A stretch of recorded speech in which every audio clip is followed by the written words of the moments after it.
بہت ہی خوبصورت واقعہ، بڑا ایمان افروز واقعہ ہے جو میں آپ کے سامنے پیش کرتا ہوں۔ ایک دوست نے اپنے ایک دوسرے دوست کو قرض دیا، اور جب اس نے قرض دیا تو وہ قرض ایک بڑی اماؤنٹ تھی، 3000 دینار۔ وہ ٹائم آ گیا جب اس ٹائم وہ قرض لینے کے لیے اپنے دوست کے پاس گیا کہ بھائی مجھے میرے پیسے واپس دو، تو اس نے کہا کہ پیسے تو نہیں ہے میرے پاس، میں کولیپس ہو گیا ہوں، بزنس اب میرا ختم ہو گیا ہے، میں تمہاری رقم نہیں دے سکتا۔ اس نے ایک اور ٹائم دے دیا اسے کہ ٹھیک ہے اب اتنے دنوں کے بعد میں دے دوں گا۔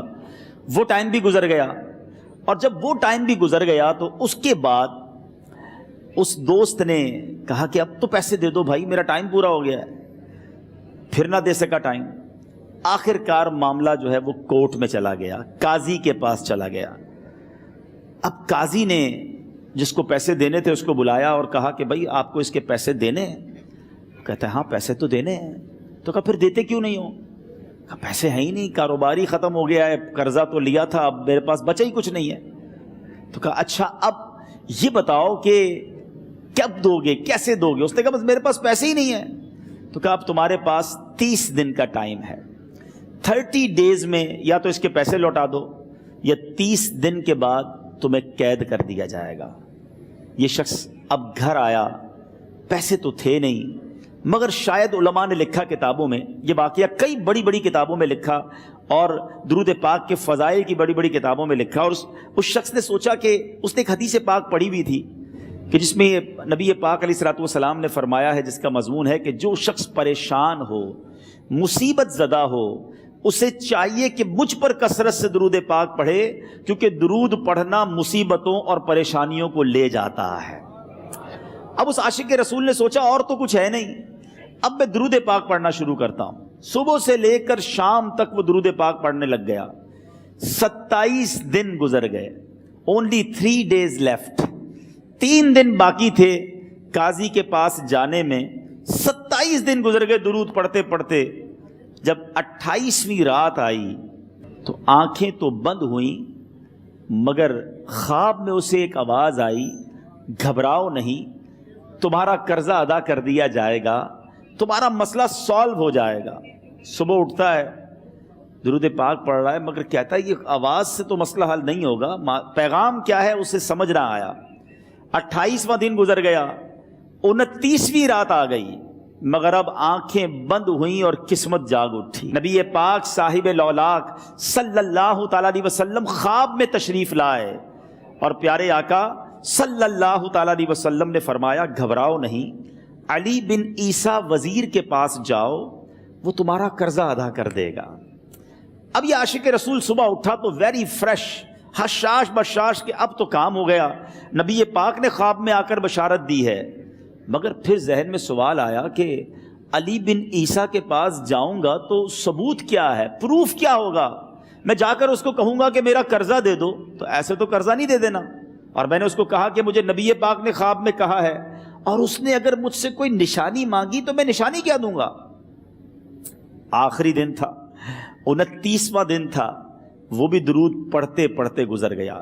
30th نائٹ آ گئی، صبح وہ دن ہے جب عدالت میں جانا ہے۔ اب اس رات پھر نبی پاک علیہ الصلوۃ والسلام خواب میں تشریف لائے، اور آقا علیہ الصلوۃ والسلام نے فرمایا کہ علی بن عیسیٰ وزیر کے پاس جاؤ، وہ تمہارا قرض ادا کر دے گا۔ کہ حضور چلا تو جاؤں گا، لیکن اگر وزیر نے مجھ سے کوئی نشانی طلب کی تو میں کیا جواب دوں گا؟ پیارے آقا علیہ الصلوۃ والسلام نے کمال کا ارشاد فرمایا کہ علی بن عیسیٰ سے کہنا کہ تم روزانہ فجر کی نماز کے بعد 5000 بار درود پاک پڑھتے ہو، یہ راز فقط تم جانتے ہو اور تمہارا رب جانتا ہے۔ اب یہ جب صبح اٹھا تو ایک نشانی بھی مل چکی تھی۔ عدالت میں جانے سے پہلے وزیر کے دربار میں پہنچ گیا، اسے یہ ڈر تھا کہ آج پیسے نہ لوٹائے تو سزا ہو سکتی ہے۔ جب وزیر کے دربار میں پہنچا تو وزیر اپنے مشیروں کے ساتھ بیٹھا تھا۔ کہا مجھے آپ سے بات کرنی ہے۔ کہا بتاؤ کیا بات کرنی ہے؟ کہا میں ایک پیغام لایا ہوں آپ کے لیے۔ اچھا کس کا پیغام لائے ہو؟ کہا میں نبی پاک جناب محمد مصطفیٰ صلی اللہ تعالیٰ علیہ وسلم کا پیغام لایا ہوں۔ وہ عاشق رسول وزیر تھا، کہتا بتاؤ میرے آقا نے کیا پیغام دیا ہے؟ کہا حضور میں 3000 دینار کا مقروض ہوں، آج آخری دن ہے، اور میرے آقا نے مجھے بشارت دی ہے کہ آپ سے کہوں کہ آپ میرا قرض ادا کر دیجئے۔ علی بن عیسیٰ کہتا ہے کوئی ثبوت ہے آپ کے پاس؟ ہے کوئی دلیل بھی ہے آپ کے پاس؟ میں کیسے مان لوں کہ آپ کو نبی پاک علیہ الصلوۃ والسلام نے بھیجا ہے؟ عاشق رسول کہتا ہے خالی ہاتھ نہیں آیا، میرے آقا نے مجھے دلیل بھی عطا فرمائی ہے، مجھے ایویڈنس بھی دیا ہے، اور پروف یہ ہے حضور کہ آپ روزانہ صبح فجر کی نماز کے بعد نبی پاک صلی اللہ تعالیٰ علیہ وسلم کی بارگاہ میں درود و سلام کا نذرانہ پیش کرتے ہیں۔ جب تک 5000 کا عدد پورا نہیں ہوتا آپ اس وقت تک کسی اور سے بات نہیں کرتے۔ اور اے وزیر صاحب، یہ راز صرف آپ کو پتا ہے اور آپ کا رب جانتا ہے۔ اللہ اکبر۔ وہ وزیر تو جس کو کہے نا جھوم اٹھا، ایسا عاشق رسول وزیر تھا جو روزانہ صبح 5000 درود پڑھتا ہو، اس کی تو عید ہو گئی نا۔ وہ کہتا ہے مرحبا یا رسول اللہ، میرے آقا نے میرے درود قبول کر لیے، اس سے بڑھ کر میرے لیے سعادت کیا ہوگی۔ اب یہ وزیر اپنی سیٹ سے اٹھتا ہے، اپنے کمرے میں جاتا ہے، تھوڑی دیر بعد واپس آ کر اس عاشق رسول کے ہاتھ میں 3000 دینار رکھ کر کہتا ہے حضور پہلے 3000 دینار تو نبی پاک کا حکم کی میں ادب سے بجا لاتا ہوں، میرے آقا نے جو حکم فرمایا یہ 3000 دینار آپ کو پیش کرتا ہوں۔ حضور ایک اور 3000 دینار لیجئے، میرے گھر آپ آئے، اتنی اچھی خبر سنائی، آپ نے قدم رنجا فرمایا، یہ 3000 اس کا نذرانہ ہے، اور ایسا کیجئے 3000 اور لیجئے، اس سے اپنے بچوں کے لیے کچھ چھوٹا موٹا کام شروع کیجئے، اور ایک وعدہ کر کے جائیے، آج کے بعد زندگی میں آپ کو جب بھی کوئی کام پڑے میں آپ کا بھائی ہوں، مجھے یہ خدمت کا موقع دیجئے گا۔ اللہ اکبر۔ وہ مقروض جو ایک رات پہلے 3000 دینار کا مقروض تھا، ہو سکتا ہے اس کے بیک آف مائنڈ یہ بھی چل رہا ہو کہ اب شاید کل میں نے جیل میں جا کر، عدالت میں جا کر گرفتاری دے کر جیل میں جانا ہے، مگر اب 9000 دینار ہاتھ میں ہیں۔ عاشق رسول جھومتا ہوا نبی پاک کی یاد میں گھومتا ہوا اب عدالت میں پہنچا۔ عدالت میں everybody expecting over there کہ آج اس نے آنا ہے اور آ کر کہنا یہی ہے کہ پیسے تو نہیں ہیں، گرفتار کر لو، مگر جا کر اس عاشق رسول نے 3000 دینار جج صاحب کے ہاتھ میں رکھ دیے۔ قاضی کہتا ہے پہلے تو یہ بتاؤ پیسے آئے کدھر سے؟ تم تو کہتے تھے غریب ہوں، تم تو کہتے تھے کاروبار نہیں ہے، ایک مہینے میں اتنی بڑی رقم کا انتظام کیسے ہو گیا؟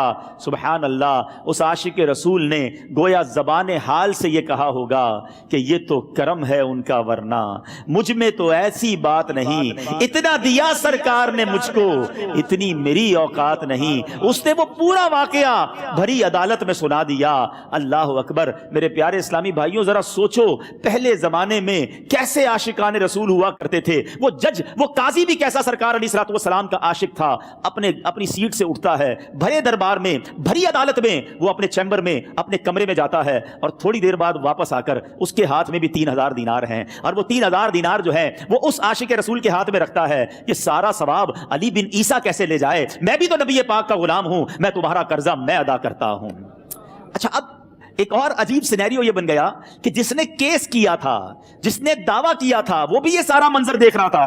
کہتا ہے جج صاحب ذرا رکیے، میں بھی اپنے آقا کا امتی ہوں، اور ایک کام کیجئے، قلم کاغذ منگوائیے، اس عاشق رسول کا قرضہ ہی میں معاف کر دیتا ہوں۔ اچھا، اب عاشق رسول نے وہ واپس 3000 دینار جو جج صاحب نے دیے تھے وہ واپس جج صاحب کو دیے کہ حضور یہ پیسے آپ ہی رکھ لیں، قرضہ ہی معاف ہو گیا، اب آپ کے پیسے کا میں نے کیا کرنا ہے؟ جج صاحب کہتے ہیں جو پیسے نبی پاک کے نام پر نکالے ہیں اب مجھے واپس نہیں چاہیے، یہ بھی تم اپنے ساتھ لے جاؤ۔ اللہ اکبر۔ میرے میٹھے اسلامی بھائیوں، وہ عاشق رسول ایک رات پہلے 3000 دینار کا مقروض ہے، اب 12000 دینار لے کر گھر کو واپس جا رہا ہے۔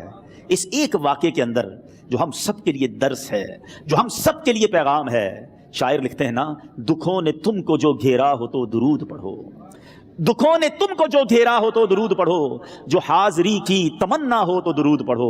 آج ہم بہت ساری پرابلمز میں ہوتے ہیں، یہاں بھی ہو سکتا ہے میرا کوئی بھائی بیمار بیٹھا ہو، کوئی قرضے میں ڈوب گیا ہو، کسی کا کوئی بزنس پرابلم چل رہا ہو، کوئی فیملی ایشو میں ڈسٹرب ہو، آپ کسی بھی پرابلم میں ہیں، خدا کی قسم درود پاک ایسا وظیفہ ہے۔ لوگ بہت سارے وظائف پوچھتے رہتے ہیں، بہت سارے جناب وظائف کے بارے میں معلومات کرتے رہتے ہیں، سچی بات یہ ہے ہر درد کی دوا ہے صلی علی محمد، ہر درد کی دوا ہے صلی علی محمد، تعویذ ہر بلا ہے صلی علی محمد۔ تو خدا را اپنی زندگی میں درود پاک کو شامل کر لیجئے، اور آپ بلیو کریں جب آپ نے کثرت سے درود پاک پڑھنے شروع کر دیے، آپ اپنی آنکھوں سے دیکھیں گے آپ کے پرابلم دور ہو رہے ہیں، آپ کی صحت اچھی ہو رہی ہے، آپ کے قرضے اترنے شروع ہو گئے ہیں، روزگار میں آپ کے برکت ہونا شروع ہو جائے گی، آپ کے چہرے پہ نور آنا شروع ہو جائے گا، آپ کی زبان میں اثر آنا شروع ہو جائے گا۔